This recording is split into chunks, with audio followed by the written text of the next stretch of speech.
Hey everybody, welcome back to the show. Well, okay, maybe that's the wrong thing to say, but hey, welcome to the show. Jeff Waldorf here, TYT Nation, around the nation, of course. It is Tuesday. We're back. We didn't have a show yesterday, but we're back in the air today.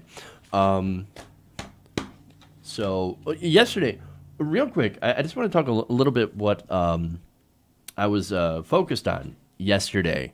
What's going on with YouTube? So YouTube is not doing very well when it comes to people like me. So we've had a whole lot of demonetization. We've had some algorithm changes that have made our content less and less able to get out there, and so of course we've suffered from views, lack of views, and lack of revenue since those changes were put into place. So we're not doing very well when it comes to that stuff. So we're really going to need you guys, subscribers, to continue to share, continue to like, and also super chat. Really important to do that as well, because that you guys can make up for this. And look, I'd rather be funded by you guys anyway, so than have to deal with ads and crap. So yeah, it's just been a bad couple of months for creators in general. So that's what I spent yesterday talking about. So yeah, and of course, as some people have noted, that you're not getting notifications. And YouTube's response to that, of course, is, well, hit the bell. You got to ring the bell, right? But then there are people that ring the bell, that slam that bell every day, and they still don't get notifications. So it's deeply frustrating what YouTube is doing to the creator community. And it's hurting all of us. It's hurting like great people like Humanist Report. You should see the video he made on that. Absolutely devastating. You've got Secular Talk, Kyle Kalinske, also hurting. You've got even the TYT main show also being affected by this. So we are all being impacted by this demonetization and also deranking. In the removal of some of our videos from SEO, that's search engine, or I'm sorry, the search and discovery. That's what it is. SEO, search engine optimization, in case you're not aware, which is basically what we all build our channel on. And they changed the rules of the game, so we have to figure out a way to adapt. So in this business, adapt or die. And so what are you going to do? So that's why I'm really stressing for you guys who are watching in the live show to not only share, but also to encourage you guys to use the super chat. That is one major way that you guys could help keep the show on the air. The other way is, of course, Patreon, patreon.com/TYTNation, and super chat. That's the best way to support us and to make sure that we can get through the demonetization and the continuous basically fucking of YouTube or fucking of us by YouTube. So anyway, so that's what I wanted to talk about. That's what I talked about yesterday, and all that. So all right, anyway, so that said, let's get into some news. We're gonna have a little bit of fun with some of the stories. We'll talk about the Comey interview, of course. Sean Hannity, we've got him. We got, of course, GOP donor that is no longer a GOP donor. Oh, that's interesting. Now he's going to give Democrats. So fantastic. Not really, because I'm going to show you what this guy's all about. We also have an update on Detroit. I'm sorry, not Detroit, but Flint, and the water situation there. So we've got a lot of great stories coming up ahead. So, all right, let's get into the first story. But first, before I do that, I want to thank Peter S. For using the super chat. He says, thank you for being a progressive voice. Well, thank you for supporting progressive voices. Because without you guys, I wouldn't be here. I would be probably talking to one of my friends about this stuff in between shifts at wherever. So, thank you for supporting us. Like I said, Super Chat is one great way to be able to do that. So, thank you, Peter. Okay, so now let's get into the news. I think I've wasted enough time talking about my problems. Of which there are many as of late, but anyway. Okay. Let's go to Comey. All right. So on Sunday, ABC aired the long-awaited interview with James Comey. Now, it turns out this interview was like 5 hours long, and ABC News basically aired about an hour of it. So there's some transcripts and stuff that I'm going to actually read that isn't in the actual video. Now, I want to focus on a little bit more of the salacious stuff that's in here. Because, look, we know that Comey is not a huge fan of Donald Trump, thinks he's unqualified and all that stuff.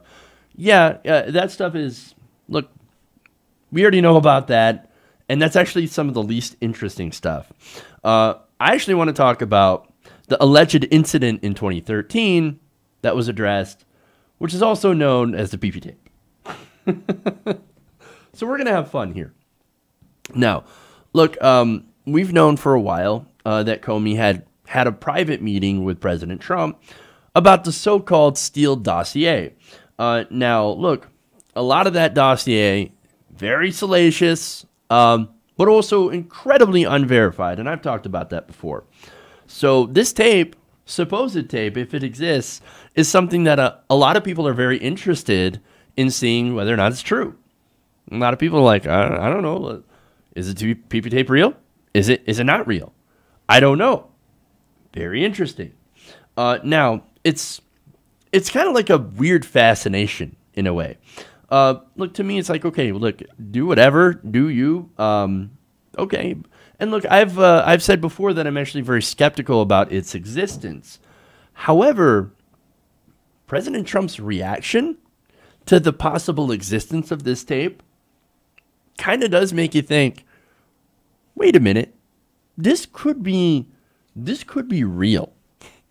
So anyway, they addressed this on the 2020 interview, and well, let's go to that. Let's show you some video.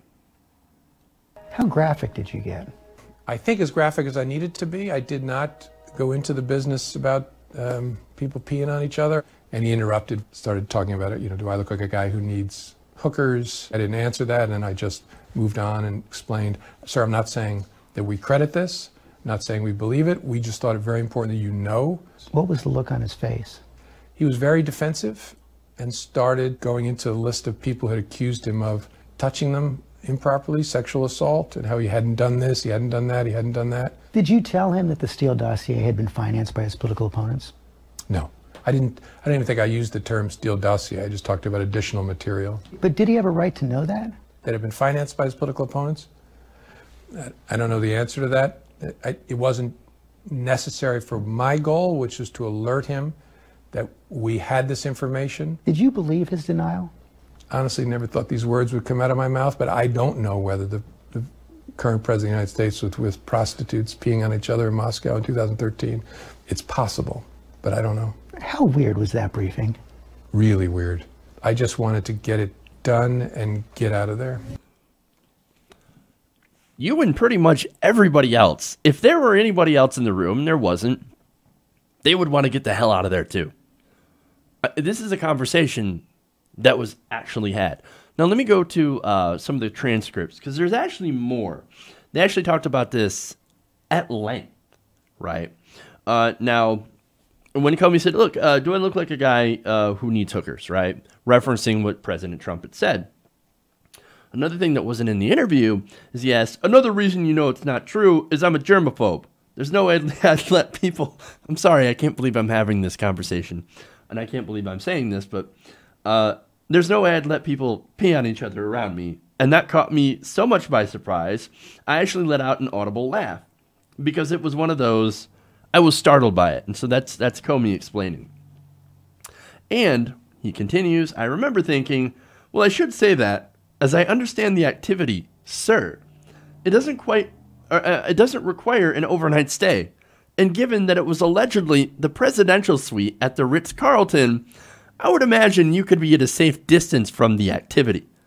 All these things are bouncing around in my head, but instead of saying it, it just led me to think, the world's gone crazy. Yeah, the world has gone crazy. Again, somebody like Trump winning the presidency and becoming the most powerful person in the world, that is the biggest signifier of the world going absolutely bananas. I don't know what else to say about that. Yes, the world has gone absolutely crazy.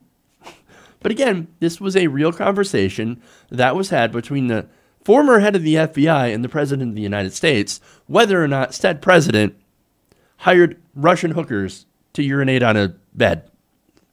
One that Obama possibly might have stayed in. So that's the other thing that's really kind of strange about this whole alleged tape, right? So the reason is not because he's like, I don't know, into it or there's some sort of kink, right? It's apparently because of Obama having stayed in that bed. And of course, he despises President Obama. And so I want to give you another little piece of the transcript here. He said, I may order you to investigate that. I said, sir, that's up to you, but you'd want to be careful about that because it might create a narrative that we're investigating you personally. And second, it's very difficult to prove that something didn't happen.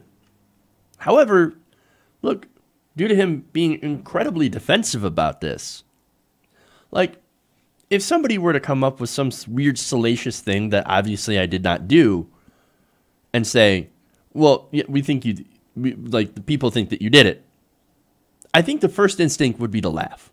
Like, are you nuts? No, of course I didn't do that. That's insanity. Come on, man. That's crazy.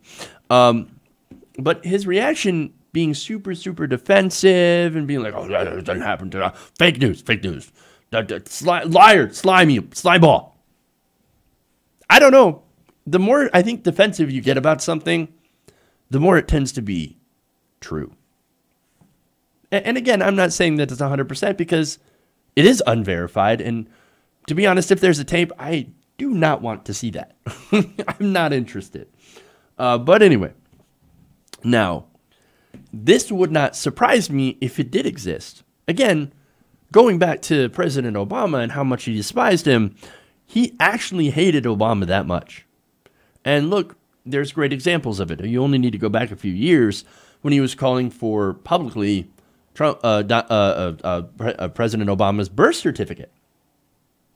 He'd go on Fox News and be like, oh, don't worry, I got investigators down there in Hawaii. They're going to find the birth certificate.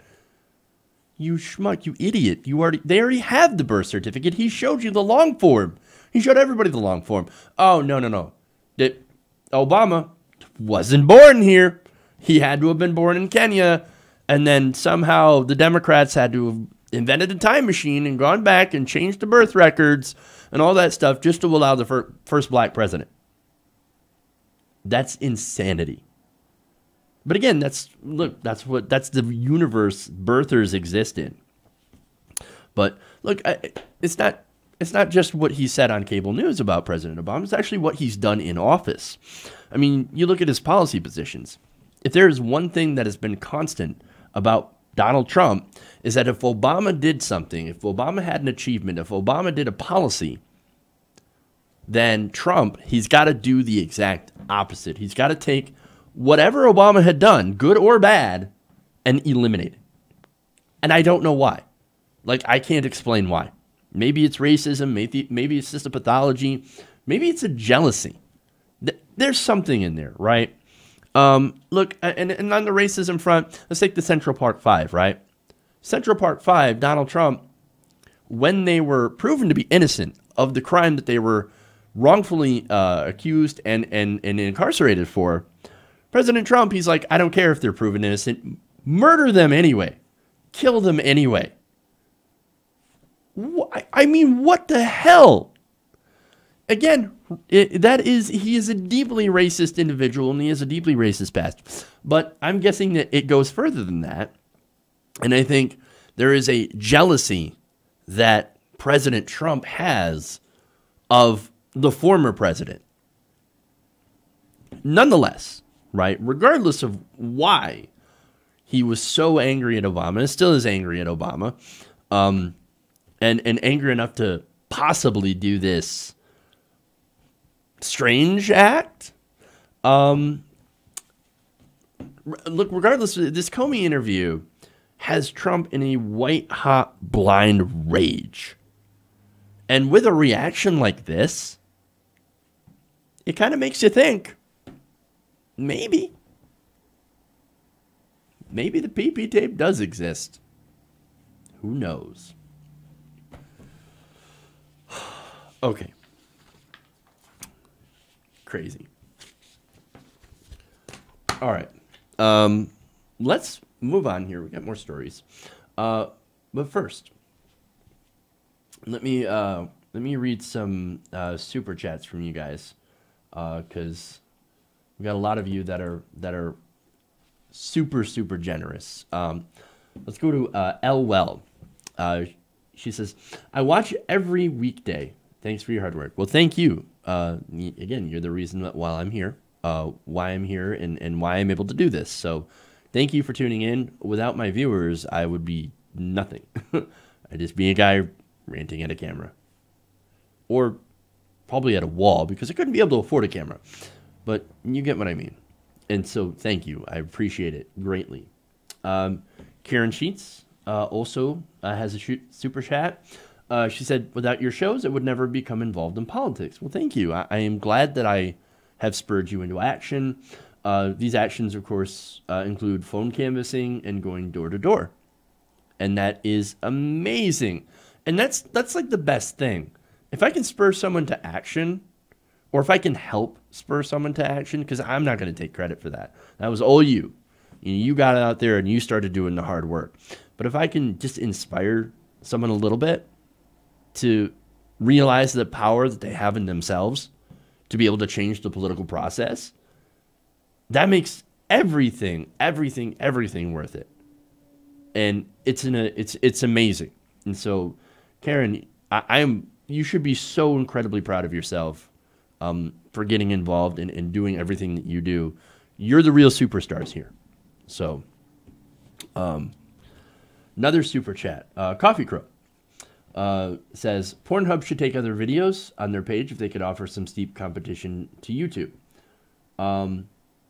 I've heard that they've actually accepted some gun porn channels already. Could this be a potential solution to YouTube demonetization? Keep up the good work. Well, thank you, Coffee Crow. I'm not entirely sure about that.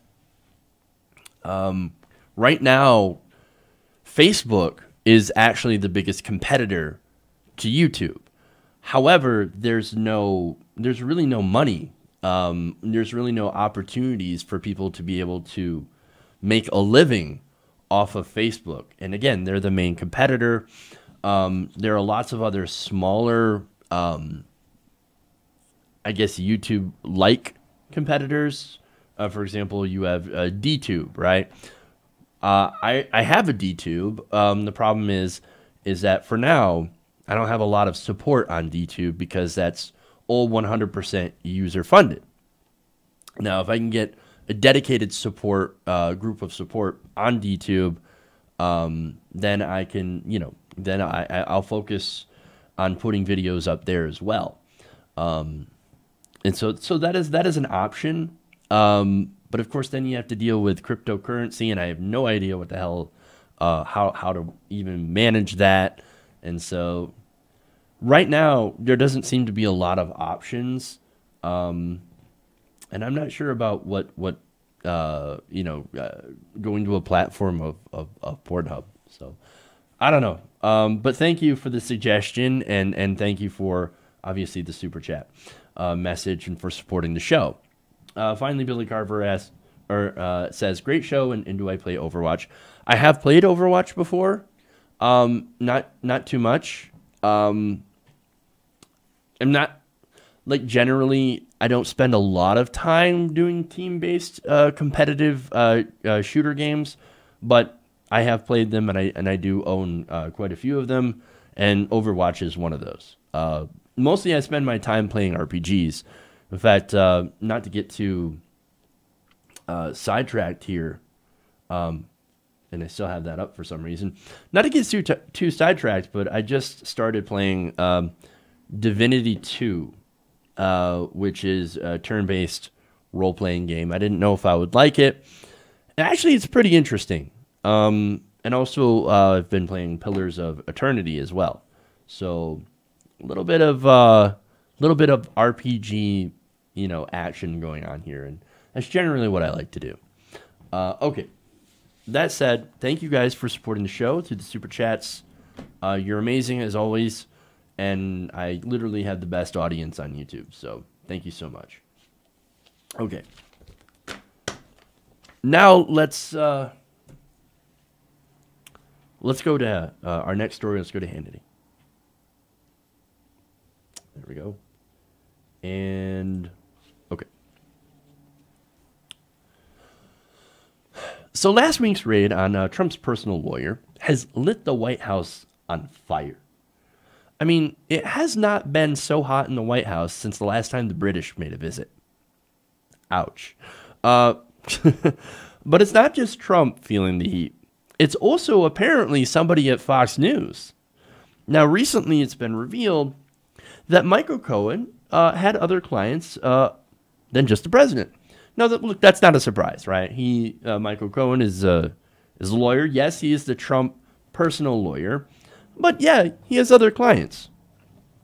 Now, according to HuffPost, Cohen, Trump's personal lawyer, has also represented others. For example, the former Republican National Committee official Elliot Brody. Now, he was also one of Cohen's clients. But a third client, well, there was a third client that we didn't know who that person was until a federal judge ordered Cohen to basically reveal this third client. Now, who is this guy? It turns out that it's Sean Hannity. Fascinating. Now, Cohen's lawyers exposed the identity of this previously unnamed client in a courtroom after this federal judge ordered them to do so. Now, Cohen had appeared in court on Monday as part of a federal investigation into his business and financial dealings. The FBI raided his office last week, reportedly seizing documents related to payments he made to adult film actress Stephanie Clifford, whose stage name is Stormy Daniels, and another woman Trump has been accused of having a sexual relationship with in the past. So there's a little bit of a pattern here. So now Cohen's lawyers had argued that these clients should not be named, specifically Hannity. Now, Cohen had at least 10 clients between 2017 and 2018, according to Reuters, and he did traditional legal tasks for 3 of them. Now, one of them was, as I mentioned before, Elliot Brody. Now, Brody, you may have seen him in the news recently because he had just stepped down from his position as a major fundraiser for the RNC after getting a mistress pregnant. Oops, having an extramarital affair and then paying that woman allegedly $1.6 million in money to get her to shut up. Oh, fascinating. So, look, here's a pattern with Cohen, right? The people he seems to pay off happen to be embroiled in extramarital affairs or similar type of scandals where there happens to be a very, very large payout from Cohen, usually through an LLC. But I'm sure that's a complete coincidence, right? Now, that kind of makes you wonder if there's a pattern like this with Cohen. Well, then I wonder why somebody like Sean Hannity didn't want to be named as a client as well. I'm just asking questions. It's a very interesting question to ask. Now, Cohen's lawyers had argued that Hannity should not be named because he is a publicly prominent individual. So, wait, he is in the public eye. Well, what's wrong with that? Why would you not name someone who is already in the public? I mean, look, how would it harm him more if he's in the public? Because, if you're already in the public eye, then you're basically able, you're going to be criticized, right? And somebody like me, for example, I get criticized all the time. I'm in the public eye. Do I give a shit? Absolutely not. Criticize away. Because I know that's going to happen. So, Hannity and Cohen and his lawyers are like, no, but you don't understand. This is going to hurt somebody who is already in the public eye, who is already famous and possibly controversial. Again, that doesn't really make a whole lot of sense. And the judge agreed. This is U.S. District Judge Kimball Wood, who was presiding in Manhattan, and he said that Cohen's lawyers did not meet the standard for an exception that client identity or even fee arrangements must be revealed. So, obviously, he did not win this appeal. Now, I want you to listen to Sean Hannity's response to being basically unmasked. Let's take a look. Let me set the record straight. Here's the truth. Michael Cohen never represented me in any legal matter. I never retained his services. I never received an invoice. I never paid Michael Cohen for legal fees. I did have occasional brief conversations with Michael Cohen. He's a great attorney, about legal questions I had, or I was looking for input and perspective. My discussions with Michael Cohen never rose to any level that I needed to tell anyone that I was asking him questions. And to be absolutely clear, they never involved any matter, sorry to disappoint so many, matter between me or third party, a third group at all. That seems to be fairly clear. Now, on Twitter, he also said, I might have handed him about $10 to say, I definitely want your attorney-client privilege on this, something like that. No, okay, so wait a minute here. He said he assumed that he had attorney-client confidentiality. In fact, he said, I never had him represent me. I never paid him anything except for that maybe $10 later.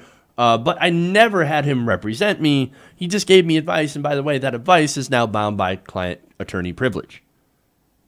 But wait, if he didn't represent you, then by definition, you're not a client.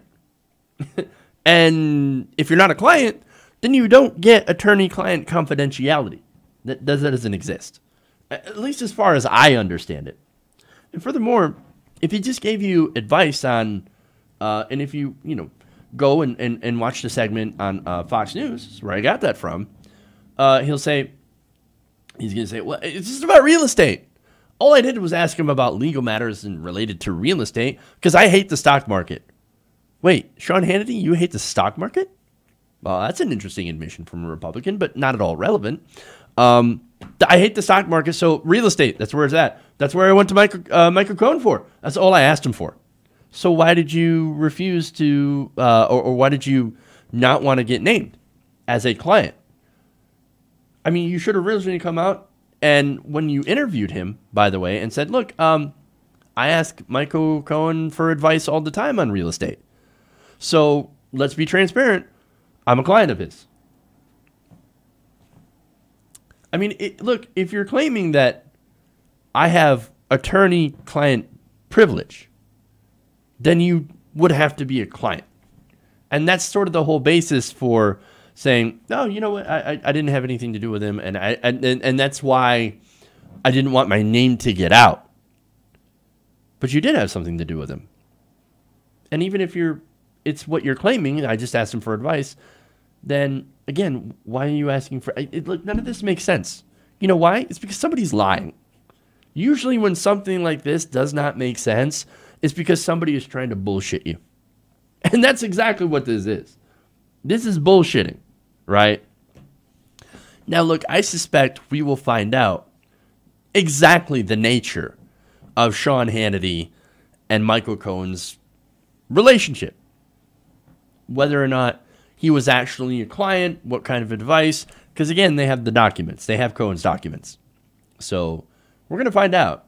Now, does that matter to Hannity? Look, Hannity, I love the conversation that we're having on Twitter and in other places in mainstream media about, Sean Hannity's ethics are in question.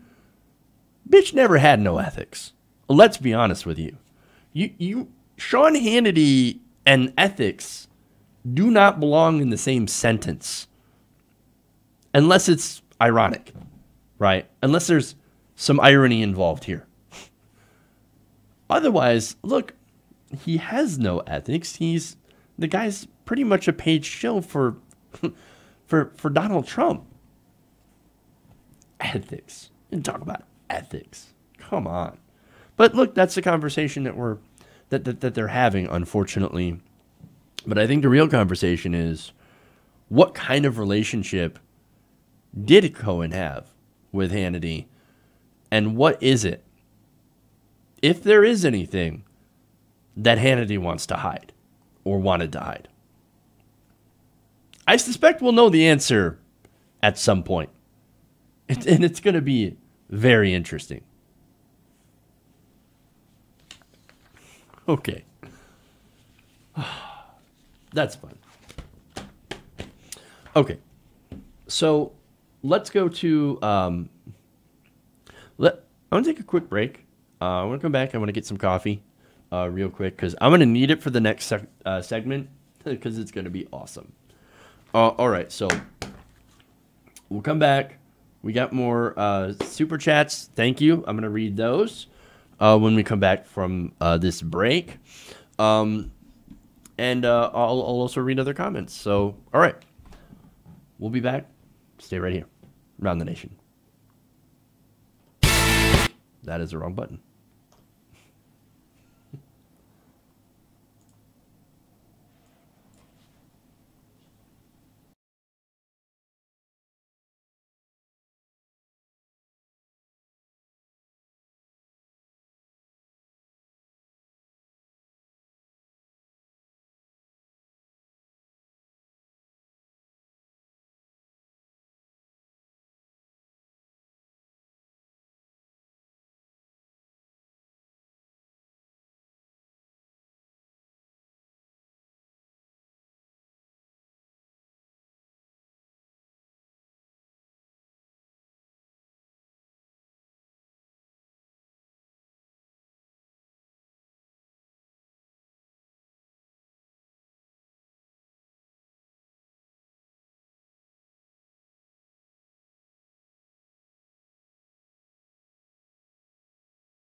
All right, we're back on the show. Around the Nation right here, TYT Nation. Jeff Waldorf here with you. Sorry about the long break. Takes me a minute to make coffee. This shit is how I function. Like, I would not function without coffee. So that's what I need. All right. So before I get back to the stories, I want to thank a couple of more people for donating to the show through the super chat. Let's see. Mimi Bracco has 2. Thank you, Mimi. Wow, you're amazing. She says, I love TYT Nation. Thank you. Jeff is my favorite independent host. Thank you very much. Also says, I'm a monthly sponsor through Patreon. I do everything I can on my platforms. Perhaps an independent media co-op hub online is the answer. That's interesting. That is a very interesting idea. And again, thank you for all the things that you do to support the show and to support online progressive voices. I definitely appreciate that. I had a similar thought. Actually, it's like if there was some sort of, I don't know, independent like platform where people, could go and there wouldn't be corporate control and things like that. That would be great. So the problem is, where do you go for that, and how does it get big? And that's sort of the fundamental questions that are, I think, beyond my expertise at this point, because the way that the system is actually structured and the way capitalism is unfortunately structured. But it is a good idea. She also says, don't get discouraged. Your voice in work is critical in times like these. And as always, YouTube is not omnipotent. Creative solutions can be spurred on by such things. In fact, have been. So that's also a good point. It's also a couple of really good points in there as well. So thank you. I appreciate that. A little bit of a pep talk from you guys because, look, you guys help raise me up. So, and in turn, I depress you with terrible news. But I try to keep things in a positive direction because, look, you point out what's wrong so that you can fix it. And that's the whole point. All right. Anyway, so let's go into the show. More stories here, including my favorite story of the day. Alex Jones loses his shit. Okay. You can tell why it's my favorite story. Okay. Here we go. It appears the bromance between Alex Jones and President Donald Trump is finally over. On Friday, President Trump, at the urging of neoconservative advisors such as John Bolton and Mike Pompeo and all the other neoconservatives that are basically surrounding him in the White House, as well as the establishment so-called liberal media, decided to push him towards launching a missile attack against Syria. So this was a major missile attack over the weekend on Friday, and it was aimed at going after Assad's chemical weapons program that we actually didn't know that he had. Like, we actually cannot verify that that's actually what he has. So we don't know. But no, let's wait before the facts come out and just go ahead and launch this massive missile attack. Launch over 100 missiles. And look, those missiles cost millions of dollars each. So, Sean King points this out, that the cost of the missile attack is so much more than how much money it actually would take to replace all of the lead pipes in Flint. So, we just launched every single missile that we've launched could have been a water pipe. So people in Flint could get clean water. Or it could have been a textbook for a school child, right? It could have been, all sorts of things. It could have been a college scholarship for somebody in school in a disadvantaged area. Like, every time we launch missile attacks, we're losing what we could have actually done. So, for our actual people. I mean, it's that old quote, right? Every bomb, every ship, every plane, every gun that we make, it basically, and I'm doing a really terrible job at this quote, but it basically, every one of those things that we create for war takes away from the American people. It could have been something that we could have used here at home. So it's disastrous, man. And you can tell where I'm coming from on this subject. But anyway, now a lot of progressives and Trump supporters alike are not happy with the president for doing this attack, because he said, "Oh, I'm not going to attack Syria. I'm not going to go after Syria. I'm not going to launch attacks. Obama, what are you doing in Syria? Get out of Syria. Don't go in. Don't go in. Don't attack them." Well, you idiot. You just went against your own advice, because you went and attacked Syria for the second time. Now, one of those supporters that was very loud, very vocal, and has a gigantic platform is Alex Jones. Now, Alex Jones is somebody who has a direct line to Trump. And when this attack happened on Syria, Jones had a little bit of a meltdown. Watch. They got it. They rolled Trump, and he didn't stand up at the moment of truth. Donald Trump shit his fucking pants at the fucking moment of truth and shit all over everybody. That's my first approximation. I'm not in a fucking cult for Donald Trump. Fuck him. Fuck his family. Fuck all these people. All right, see, I shouldn't even be live right now. When are we going on the fucking satellite? God fucking damn it, man. What the fuck? Is there nobody fucking pure in this goddamn fucking world?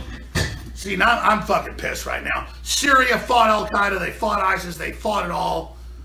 And now you got Mattis and fucking all these people shitting all over us. And the goddamn fucking liberal fascists censoring us everywhere the last 2 days. We did an emergency fucking 36-hour broadcast trying to stop this shit that could lead to World War III. And you fucking liberal pieces of fucking shit, you fucking assholes, fucking support this. Fuck you. You fucking goddamn degenerate fucks. And fucking Mueller and fucking Comey and fuck you. That appears to be very clear. He is not happy. So, look, you might want to hold on there. Okay. You want to talk about, oh, it's the liberal fascists, right? I'm pretty sure John Bolton is not a liberal. He's a neoconservative. Mike Pompeo, not a liberal. Look, Alex Jones may be partly right. Because there are definitely some liberals that have absolutely cheered this on, this strike on Syria. Again, these are people like Howard Dean. Howard Dean literally tried to egg on the president to attack Syria, calling him a coward and calling him weak. Well, what do you think is going to happen? This guy, look, ran on peace, right? Insanity. So yes, okay, you want to talk about some liberals? Okay, that's fair. Now, really though, I think he's trying to attack the media. Well, the media is also not liberal. The media is actually very establishment. And the establishment media loves a war. You know why? War gets ratings. And a lot of these companies are tied up with defense contractors as well. So, oh, that's good for the media. War is good for the media. War is great for the defense contractors. It's great for the neocons, who are usually connected to oil companies. So there's a lot of money to be made in a conflict with Syria. But here's who's against the war in Syria. Progressives. Actual progressives. Look, here's the thing. We don't want this conflict. Not because it's Iraq 2.0. I think it's actually more like Libya all over again. And you know what happened in Libya. And look, if you want to make some parallels to Iraq, that's also fair because we've got a disaster going on, or we had a disaster going on in Iraq, and we had a disaster in Libya, and now we have a disaster in Syria. Now, look, here's the thing. I was very, very skeptical of Assad being behind the chemical attack. I'm actually very skeptical still. And there's a couple of reasons. For one, its conventional attacks have been very, very successful. In fact, the city that was allegedly gassed, and I believe there was a gas attack, I just don't know who did it, was the last bastion of the Syrian rebels. But who are the Syrian rebels? Well, we go into that, and it gets even more complicated. There's Pentagon-backed rebels that have been fighting against CIA-backed rebels. And then Al-Qaeda groups and ISIS and fundamentalist groups. You've got the Al-Nusra Front, which is a Salafist. They're against Assad. So, look, the whole place is an absolute fucking mess. So, look, hey, to give a little bit of credit, if you're going to break with Trump over anything, I guess that this is a pretty good place to do so. Nonetheless, it also means that the racism, xenophobia, corruption inside of his administration, that wasn't enough for you to break with him. Well, at least we know what kind of person you are, Alex Jones, because that stuff was awesome for you. But anyway, that kind of explains why progressives are not exactly allies with some of the people on the Trump side that are disillusioned with Trump. But in this case, we're aligned on the same issue, even if we're not allies on the same issue. So, now, again, as far as the media is concerned, I mentioned they're the establishment media. And they have been beating the drums for war with Syria for a long time. We got to attack Syria. We got to punish Syria for the chemical attack that we can't prove. Look, again, that attack has not been proven. And it actually happened, and the curious timing on this. This attack happened day before international inspectors were going to go to where that supposed chemical or alleged chemical attack happened to find out who actually was behind that. So there's a lot of questions on this attack, okay? But look, we don't care. I mean, our country, you know, a lot of people like to say, oh, no, we're doing it for the Syrians. Look at the poor Syrians. No, this entire conflict is about pipelines. It's about natural resources. Oil companies want to build a pipeline through Syria to supply Europe with either oil or natural gas. That's what's going on here. Okay? That's why we're suddenly so involved in Syria. You know how many refugees we've taken? 11. 11 refugees since Trump took over. That's not very many. Okay?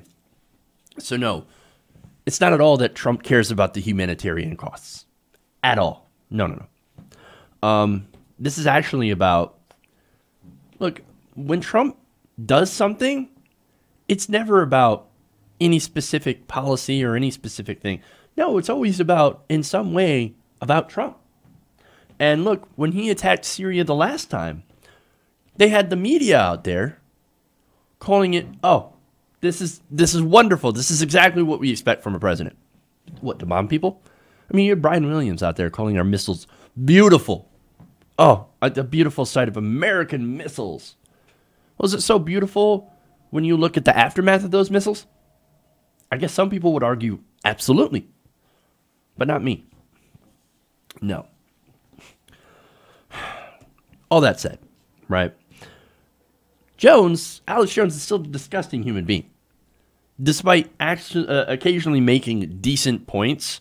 And I think he makes a decent point about this in a hilarious way. Again, blaming liberals and liberal fascists. No, real progressives are actually behind you. It is the liberals on Donut Twitter and all that. Those are the people that are cheering this on, that are disgusting. And I actually do agree, fuck that. But again, nonetheless, I despise Alex Jones. So now at this point, after giving him a tiny little bit of credit, I'm now going to be completely unclassy and make fun of him. But first, I want to show you this. It's the opposite of what my ex-wife says. She says, you know, oh, the system took the kids away from me. No, you got the kids back because of who I was part of the time. And then they sit there and they're like, you know, if you just turn against Trump, things will be better. But he was doing good, and that's what makes it so bad. Oh, and that's what makes it so bad. If he'd have been a piece of crap from the beginning, it wouldn't be so bad.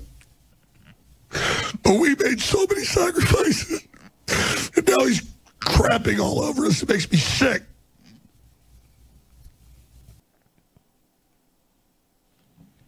Can I say it now? I told you so. I told you what Donald Trump was like. I guess you had to see it for yourself. Okay. I could have been a lot harsher on Jones. I could have been, but I'm apparently too nice of a guy. Okay. It's a fatal flaw. All right. Let's move on here.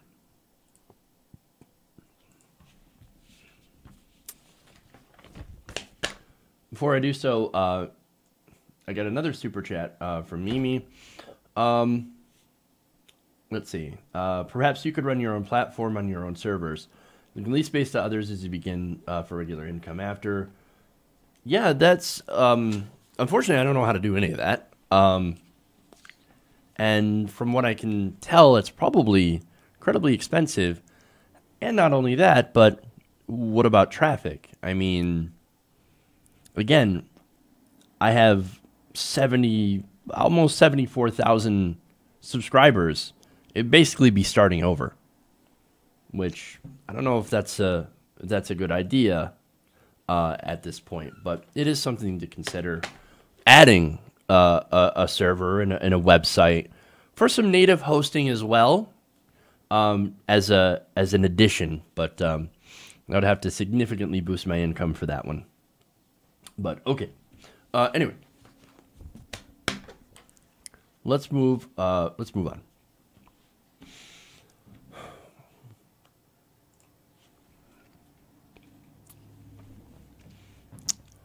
A major GOP donor has decided that he's going to use his money now to elect Democrats. Now, this is Seth Klarman. Now, he is the CEO of Boston's Baupost Group. So that's basically a hedge fund that's worth $30 billion. So it's a major, major hedge fund. Now, he's doing this because he says he's very unhappy with the Republican Party that he had helped fund. In fact, he says that, man, all the stuff that the Republican Party has done lately under Trump is just absolutely terrible. For example, the tax cut. Now, Klarman told the Boston Globe, quote, "I received a tax cut I neither need nor want." Oh, now that's very interesting. Now, here's a billionaire hedge fund guy saying, I just don't want this gigantic tax cut that I got. Oh, and so, look, the resistance looks at that, and they're like, that's our guy. Yes, here we go. But wait. There's some information about this guy that you might need to know. Now, first, he says, quote, "I'm choosing to invest what I made from the tax cut to fight the administration's flawed policies and to elect Democrats to the Senate and House of Representatives." Now, to be absolutely clear here, Seth Klarman identifies as an independent. However, he has a history of giving to Republicans. In fact, he gave about $7 million to Republican candidates and political committees during President Obama's administration. So definitely this guy tends to lean to the right, even though he calls himself an independent. Very interesting. Now, here's the thing about that, right? So what did you think was going to happen when you supported Republicans? it's not like they haven't ran on gigantic tax cuts. Of course, that's their entire platform. Tax cuts. That's the only thing they know how to do other than deregulate industry. So, oh no, Republicans stand for cutting taxes and deregulation. And that's it. That's what they do when they get into office. So, and look, we have proof of that.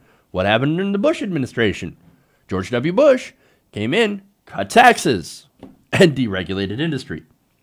So I'm kind of curious at this entire change of heart. Well, Klarman says that Republicans in Congress have failed to hold President Trump accountable. Well, that is absolutely true. Accountable for what? Doing everything that they want him to? Again, destroying environmental regulations? Check. Giving gigantic tax cuts to the rich and corporations? Check. And deregulating industry? Check. I might have already mentioned that. Nonetheless, that's essentially what they do. That's their entire playbook. And then, of course, they're going to use that, as we've talked about before, as a excuse to cut Medicare, Medicaid, and Social Security. That's the other part of the plan that they don't really want you to know about. But they say, oh, we're going to have to do that for the sake of fiscal responsibility. We're going to have to cut these massive entitlements. Here we go again. But anyway, as far as values, right? Now, he added that GOP lawmakers had, quote, abandoned their historic beliefs and values. Well, what values? The Republican Party of today doesn't have values. I have never known, since I started following politics, of a Republican Party that had actual values. Even when I was younger, when I was paying attention to the impeachment of Bill Clinton, right? Of them, I was noticed that they didn't have any values. Because you had people like Dennis Hastert that were trying to go after Bill Clinton, of all people, right? So, and Hastert, of course, has his own problems. But anyway, that entire episode just showed off their rank hypocrisy. Because then later on, of course, here we have Donald Trump, who has done far worse than Bill Clinton. So, but anyway, and look, what they both did was bad. Let's just be 100% clear about that. Now, here's the thing, right? Their policies are not in favor of the American people. For example, they call themselves pro-family, right? Well, their policies hurt families. They eliminate social safety nets. They eliminate programs. They cut education, which impacts children and families. And they also keep us from having things like universal child care and higher wages for working parents and things like health care for everybody. For up to Republicans, they would get rid of things like the child health insurance program, CHIP. And in fact, they even held that hostage. So, no, they're not pro-family. Pro-family is just another way of saying we just don't like gay people and transgender people. Not only that, but look, traditional value. Oh, they're pro-life, right? Well, for one, being for the death penalty is not exactly pro-life. Just saying, that's not a pro-life position. Supporting police that regularly, shockingly, on a lot of occasions, murder unarmed black people. That's not a pro-life position. And fiscal responsibility. No, not at all. Again, every time they get into office, they slash taxes on the rich and corporations while giving more and more money to the military. Well, that military ends up getting us into gigantic wars for private gain. So, but again, what do you expect? If you've been paying attention to what Republican politicians actually do when they get into office, you would see that pattern. You would see that. But this guy apparently, I didn't see it. Until Trump came into office. Very interesting on that evolution. But he says, quote, for the good of the country, the Democrats must take back one or both houses of Congress. And since, of course, coming out is very anti-Trump, which he was during the presidential primary, and after Donald Trump won the nomination of the party, he's like, oh no, fuck this. I'm not for this guy. I'm not for Trump. I'm a never Trumper. Okay. So since then, Klarman has given about $222,000 to 78 Democrats running for Congress since 2016. So you've got $220,000 versus the $7 million he gave during the 8 years of President Obama. So let's just put those numbers into comparison. Now, it's not going to surprise you what kind of Democrats someone like Klarman actually supports. He has donated to lawmakers such as Senate Minority Leader Chuck Schumer, Adam Schiff, Cory Booker, and other similar establishment Democrats, and also the establishment Democrats that are actually incredibly pro-Israel. So, now some of the causes that he's given to, even though he runs what they call a philanthropist organization that gives charity, things that he's given to is charter schools. Not only has he funded charter schools, but he's also funded movements aimed to destroy teachers' unions. And he has said privatization is the one way we can fix education. Not only that, but an article in The Intercept last year reveals where some of his money comes from. In fact, Klarman, his company, happens to be a holder of a massive chunk of Puerto Rican debt. David Dayen wrote last year, quote, the Baupost Group, a Boston-based hedge fund managed by billionaire Seth Klarman, owns nearly $1 billion of Puerto Rican debt purchased under a shell company subsidiary and hidden from public scrutiny. So not only did his company buy this Puerto Rican debt, but they did it in a way to obfuscate, to say, oh, you know what, we don't want people to know that we just bought part of Puerto Rico's debt. And so now Puerto Rico owes us money. Now, he writes that Baupost acquired the debt through an on-paper Delaware-based corporation named Decagon Holdings LLC, which, of course, they find out is not necessarily an actual real company, but as I mentioned before, a shell company. And I suggest you read the article because it is fascinating. We'll have that in the description. The Baupost Group is a holder of Cofina bonds through the Decagon entities, said Baupost spokesperson Diana DeSocio. Baupost regularly makes investments through subsidiary holding entities. She added that Klarman, one of the richest hedge fund managers in the world, did not hold any Puerto Rican debt individually, but was all through his company. Well, maybe because he owned it, if he owned it individually, you could trace it back to him, and that would get him in trouble. Turns out, Boston happens to have a sizable Puerto Rican community, and they would not be happy to know that Klarman is basically continuing the impoverishing conditions in Puerto Rico in order to make an extra buck. Let me give you the debt terms, right? Now, Dan continues, though the island, currently recovering from a catastrophic hurricane, has been mired in a borrowing crisis for years, it's difficult to get precise information about the creditors. Many of them scooped up bonds in the cheap, seeking an astronomical payout by forcing the island to pay them back at par, which is 100 cents on the dollar. So, whatever we borrowed, you're going to pay back, for however much we bought your debt for, you are going to pay us back 100%. This has led to widespread suffering, as punishing austerity has been imposed to encourage Puerto Rico to pay back the bondholders in full. We don't know if one of his companies are the ones with these kinds of terms, but wow, it would not surprise me, especially going to the lengths to hide it, as Klarman has done. Now, his company holds about $1 billion worth of debt, as I mentioned. And look, they could change the terms if their terms are unfavorable to be more favorable to the island, or they could forgive the debt. But they don't because, well, there's profit in this. I mean, who cares about the suffering of Puerto Rican citizens anyway? Which, by the way, are American citizens. But hey, look at me. Trump's bad. Trump's bad. I support Democrats now. Because the Republican Party is terrible. No, you're terrible. You're part of the problem. But look, if you're not convinced yet that this guy does not have any good intentions when it comes to giving to the Democrats, then consider some of the people who he supported in 2016. For example, he wrote a $100,000 check to Hillary Clinton. Supported her, but also he gave to Please Clap Jeb Bush and Carly Fiorina.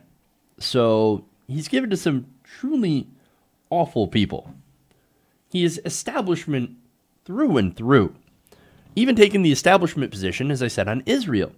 Now, that position is the right-wing government of Israel is always 100% right in everything it does, and you cannot criticize them or else you're anti-Semitic. But wait, you can have a position and an opinion on the right-wing conservative government of Israel that right now is doing illegal settlements in Gaza and is currently mowing down peaceful protesters by the hundreds right now in Gaza. You can take a position against that and not be anti-Semitic. You can believe in a two-state solution and not be anti-Semitic. In fact, that's probably the only thing that's actually going to stop the conflict. But that's something that the right-wing government does not want to accept. So, nonetheless, at the end of the day, I think that his money will be used to fight not only Republicans that have gotten even more extreme, but also to fight against progressives, because this guy is not somebody who I believe supports progressive causes.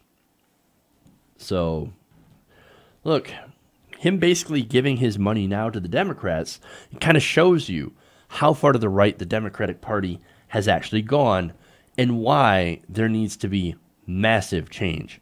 He needs to go home to the right wing where he belongs. We don't want his stinking money. Okay.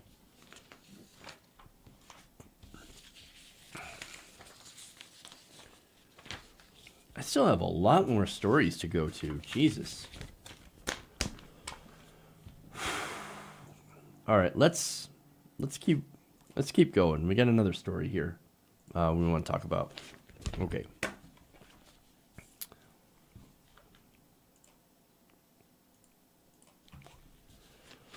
All right. So now the Trump administration has promised to try and curb the opioid epidemic. Now, their solutions, however, unfortunately haven't actually went after the true source of the problem, which is the big pharmaceutical companies.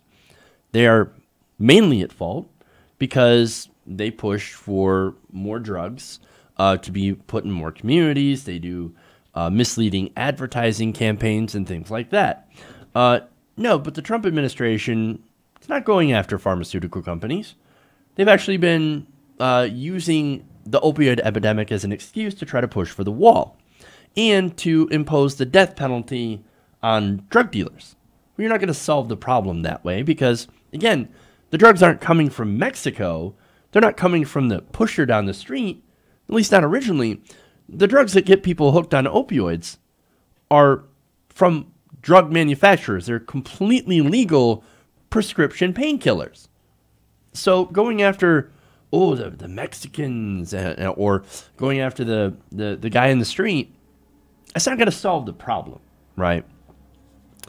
And, of course, other advice that has come from the Trump administration, specifically from drug czar Kellyanne Conway, is that, just don't get addicted in the first place. I mean, if somebody offers you drugs, well, go ahead and just go and eat ice cream and French fries instead. Because that'll solve the problem. Just say no. Just say no. Well, none of that has been at all helpful in preventing and treating the people who are actually dealing not only with chronic pain, which is the reason that they get prescribed these painkillers in the first place. Is you've got people with a legitimate need for treatment, but end up in some cases getting addicted because of such strong pain medication, right? Things like fentanyl and OxyContin. And look, these drugs sometimes get prescribed to people who don't necessarily need them to begin with. But anyway, Bernie Sanders, however, he seems to have a novel idea. Instead of jailing some of the users who end up turning to hard drugs and doing the wall idea and saying just say no, how about we arrest the people who have caused the problem in the first place? Senator Sanders on Tuesday will introduce a bill that would impose jail time for pharmaceutical executives whose companies engage in manipulative practices when marketing opioids. So that is Bernie Sanders saying, you know, I'm actually going to go after the real cause of the problem, the goddamn greedy executives. Yes, it's about time. Now, the legislation would impose a 10-year minimum prison sentence and fines equal to an executive's compensation package if the individual company is found to have illegally contributed to the opioid crisis. It would also impose an additional fine on those companies of $7.8 billion. That is 1/10 of the annual cost of the crisis. So not only are they taking the person's compensation package, right, but also an additional $7.8 billion. He is not fucking around, and I love it. Now, of course, the bill outlines a number of mechanisms by which the Department of Health and Human Services could demonstrate that these companies have contributed to the opioid crisis, including by mandated written justifications for pill orders that would seem to be medically unreasonable. Now, what's an example of a pill order that is medically unreasonable? Well, this was revealed earlier this year, where a drug distributor named McKesson had shipped 5 million opioid pills to a West Virginia town of 400 residents over a 2-year span. 5 million pills for a town of 400. That's insane. What does a town with 400 people need that many pills for?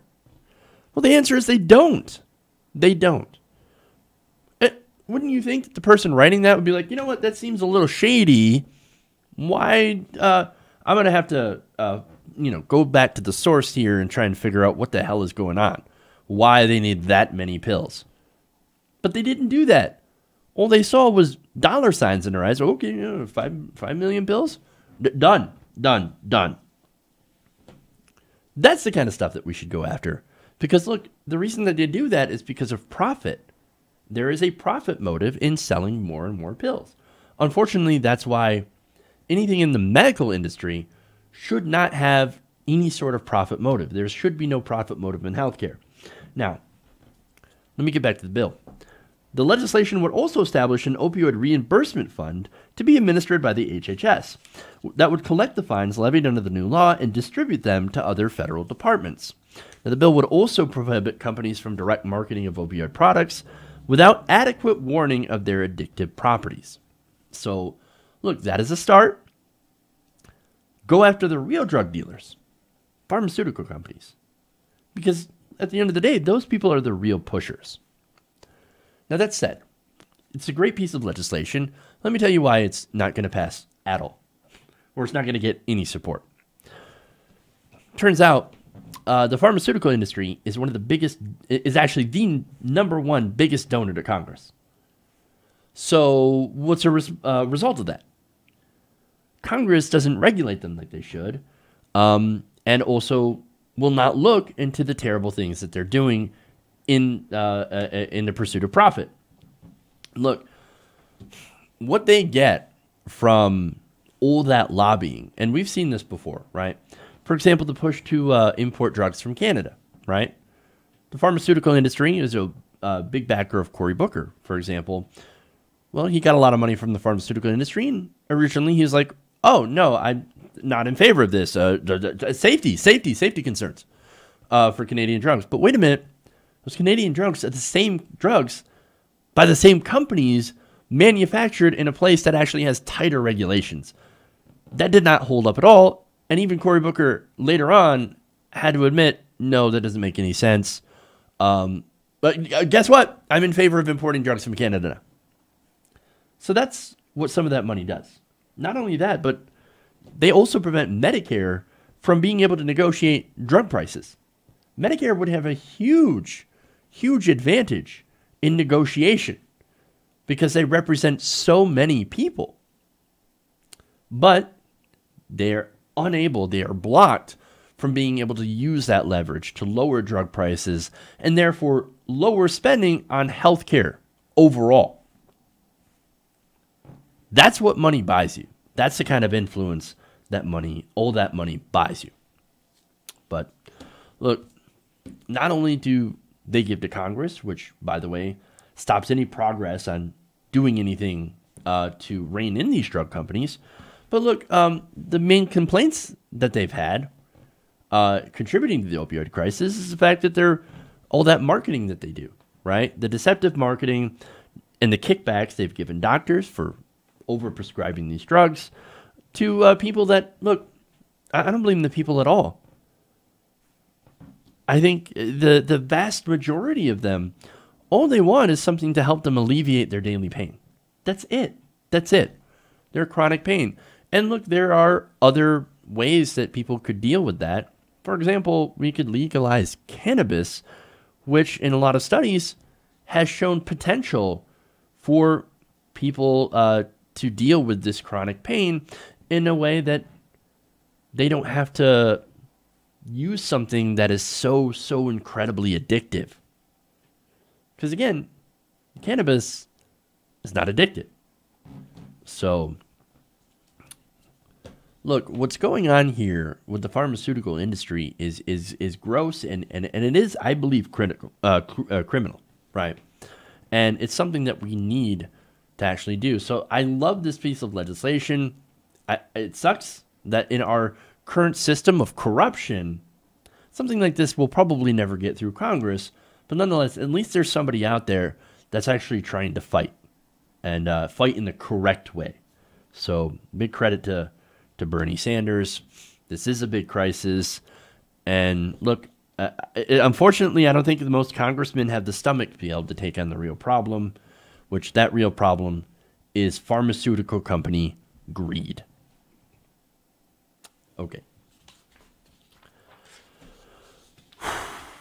Okay, here's what I'm going to do.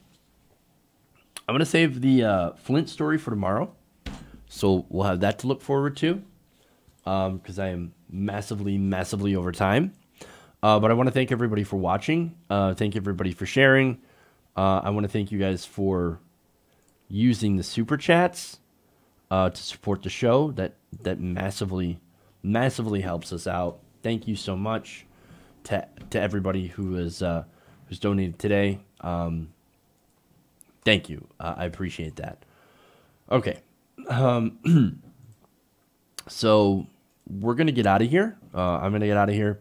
If you haven't already, please hit the like button. Also, if you haven't already, please subscribe. Share out the videos. Very important. Click the bell to hopefully see if you can get some notifications. Also, I'm doing polls.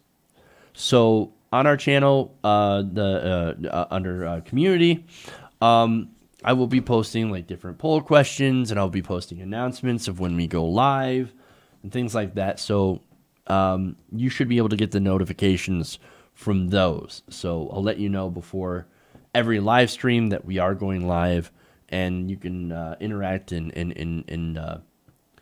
answer the questions in some of the polls. And also, I'll take suggestions for polls as well. So, all right, everybody. Thank you so much. Thank you for everything. Love you guys. And remember, change begins with you. Good night, TYT Nation. We'll see you all tomorrow.